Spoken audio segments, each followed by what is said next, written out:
Hi guys! Welcome to my channel! So today video, i-share ko naman sa inyo ang paggawa ko ng lollipop chicken drumstick. Sana itong hayan, pagmasdan ang video ito.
Guys, na kapag tayo ay gagawa ng chicken drumstick, kailangan ay maging maingat tayo dahil meron tong manipis na buto sa loob.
Mamarinate ang ating drumstick.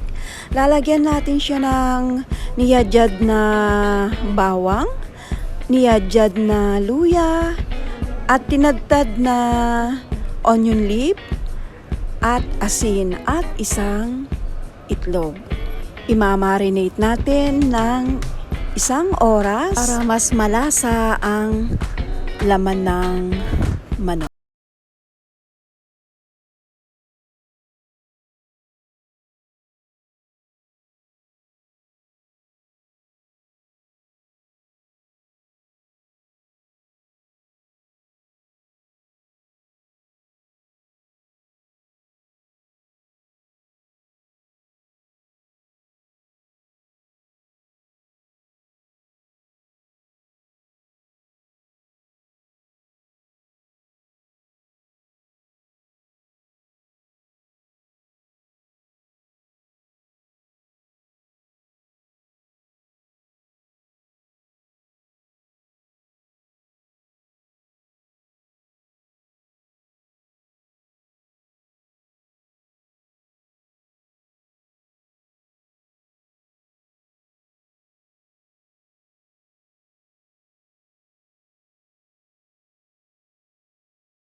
1 hour later.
Ayan na ang ating lollipop chicken drumstick. Sana nabigyan ko kayo ng konting idea. Sana lagi kayong sumabaybay sa aking channel. At kung di pa kayo nakasubscribe, please subscribe muna kayo. At click mo na rin yung notification bell para lagi kang updated. And thanks for watching.